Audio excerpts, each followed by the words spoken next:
Okay, how do I start this one?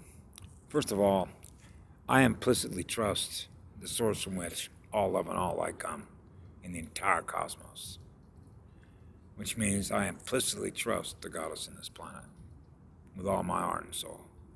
Okay?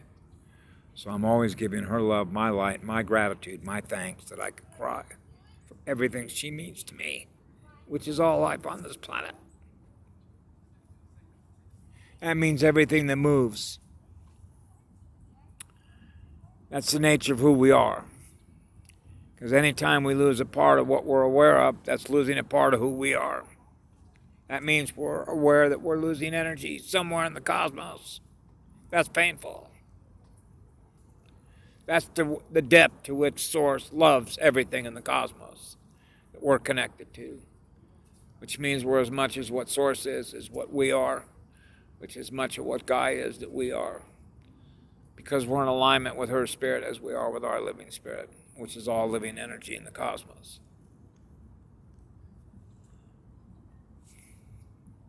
So I start with that. Number two is that I figured sometimes when people ask me, where can I get more information? I'm thinking, my God, what do I do? Send you into a university the biggest university library? How about if I just give you a couple of weeks to go into the Library of Congress in Washington, D.C., and just start putting your energy into learning everything that's in there?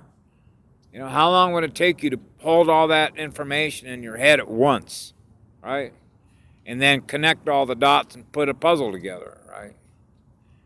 So I thought to myself, what would be the most efficient way to sort of impart how this sort of works when things are changing, your reality's changing? How do realities change? Okay? So I thought, well, you're aware of who you're aware of, right? Everything that you're aware of how do I put that? You have unconscious memory because you operate on memory, okay? But we can also operate on no memory, which means you're only aware of what you're experiencing at any one given moment of time. And when you're experiencing what love and joy is, the past doesn't matter. You're not experiencing something that happened before. You're experiencing what you're experiencing right that second. So when you're experiencing what love is, you're experiencing what love is.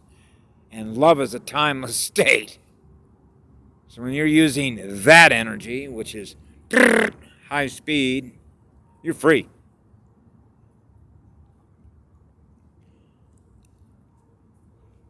That's the genius frequency. The genius of the cosmos. Because it naturally is going to track more of what it is. Now you naturally get all the energy of the cosmos to go on forever with. When you know that as a child, then you know how it works. You know how to be a powerful magnet, because the heart is a powerful vortex. Your heart is not held captive. The mind of the heart is not held captive. Your consciousness is not held captive by anything. You're writing your own story. Somebody's not writing your story for you. Okay? That's an insult to higher creative intelligence in the cosmos, isn't it? You better believe it is.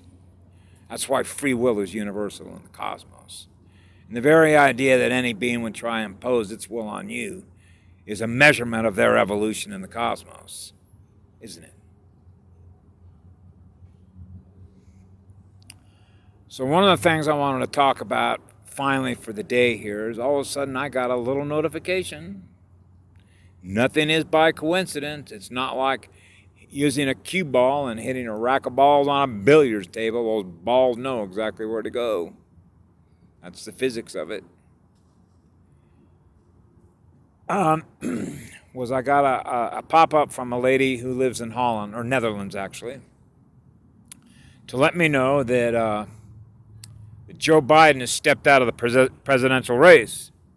Now, when I got that news, which was actually a link to, what was it called? World Series News on YouTube. And the guy mentioned how, for example, what used to be known as 4chan, and then I believe there was 8chan, and then there was like Q, and they would say that Q is actually military intelligence coupled with the Trump administration.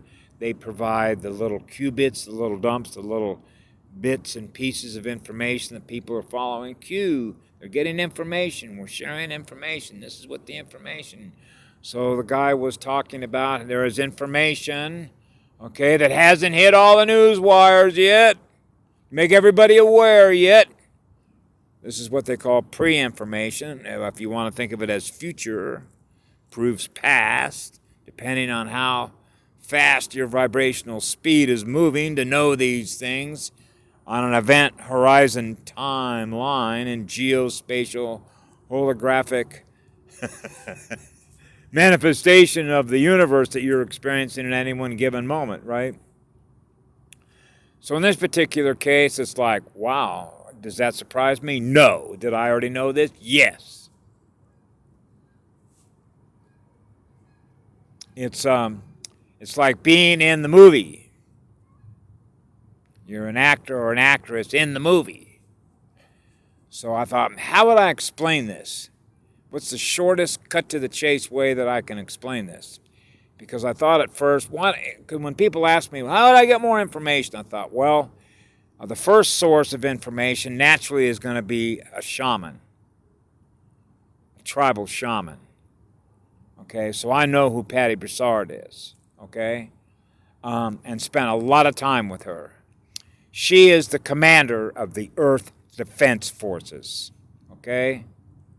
That means that the tribes, the native tribes of this world have our own defense forces, okay?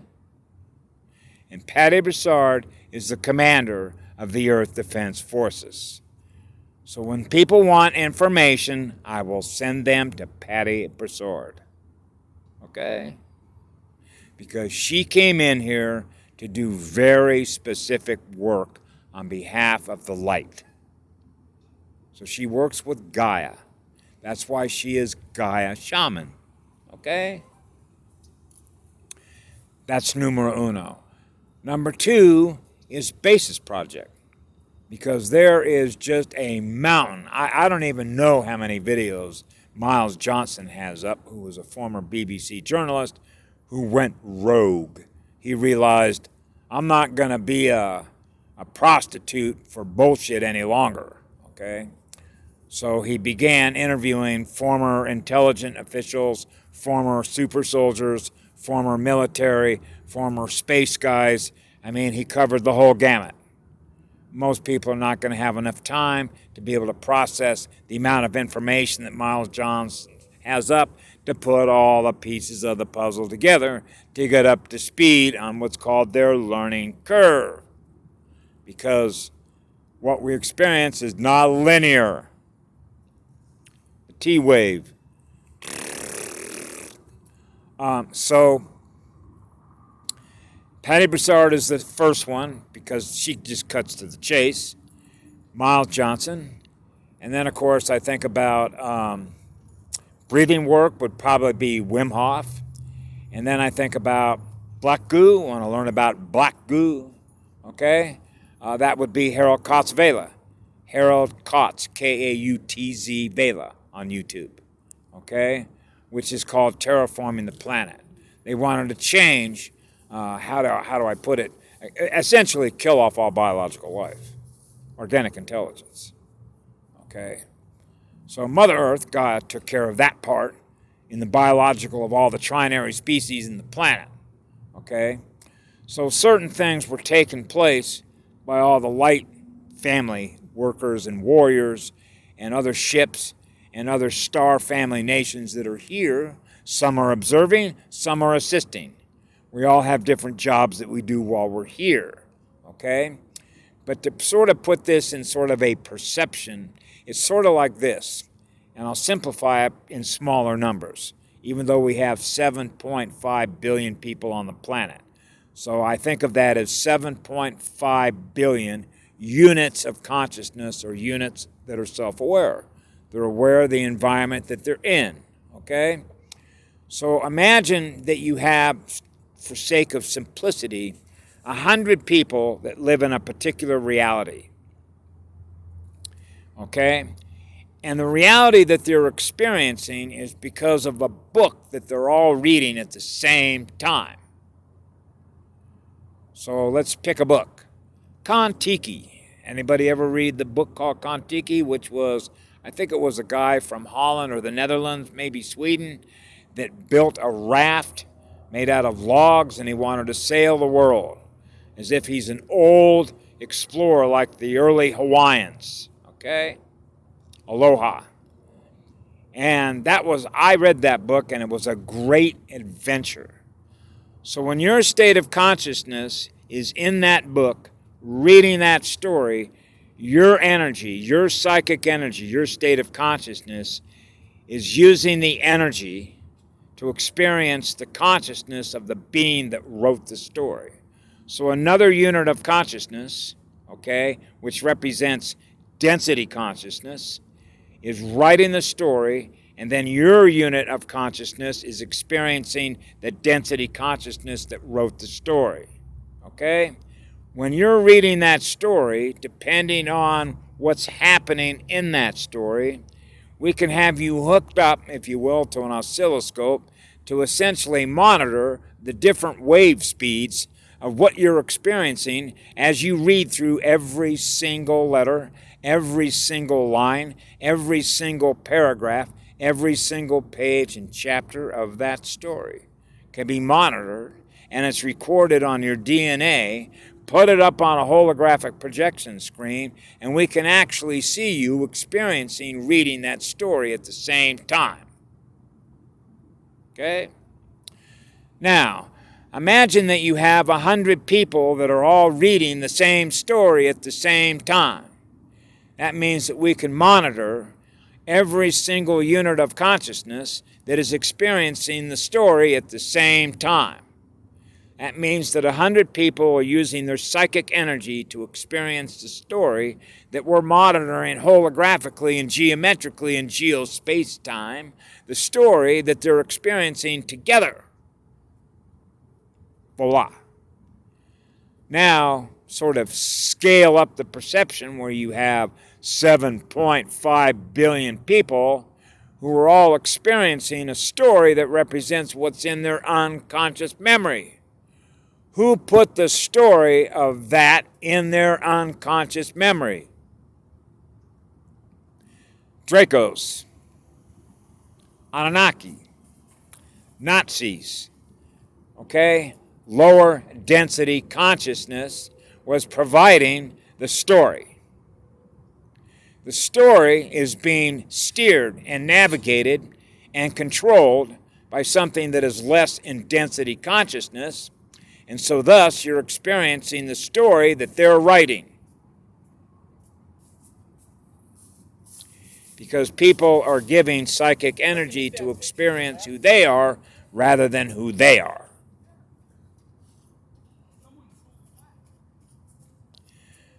So this ties directly into, for example, now that we get to, if you will, how do I put this? 4chan or 8chan, the news that Joe Biden, now apparently because of what's happening with the hard drives, you can imagine how there are good guys everywhere where there are also bad guys. Are there good guys in the CIA? Yes, there are good guys in the CIA. A guy like Kevin Shipp, okay? Are there good guys in the NSA? Yes. Are there good guys in the military? Yes. Are there good guys? Yes, there are good guys everywhere. Just like Patty Broussard. Patty Broussard worked for NASA. She was in the military. And she pointed out to all of us she was a mole, collecting data, figuring out how they were doing it. Information began to unpack. She begins to realize she has a job to do. She's got a communication relationship with a girl on the planet. Now she's beginning to realize why she's here and what her function is, what it is she's supposed to be doing. Same as me. Same as all light workers and all light warriors in order to solve the problem, which is to restore the light, bring it back to its original configuration, which is to restore a classroom. So now we have all the people in the Democratic Party who may not be demons that begin to realize, oh my God. So this is like future information. Wow, are we surprised by this? No. Which means people are done using their psychic energy to live in the same story that they don't want to live in anymore. That's going to shift the consciousness to a higher density consciousness, isn't it? Which means they're no longer going to want to have anything to do with the demons. We're done with them. Oh man. Now that's a lot more light on them, isn't there? Now they're going to crawl up in their little hole. They realize they can't use their dark energy against us anymore because we're too powerful. Our vibration went up. Our awareness went up. That's how it works. This is going to be a major factor in the speed and the acceleration of the events to shift, which means we're saying goodbye to that reality, that book that we read, that we were a part of. That's how it works. Have a great day. I love you all.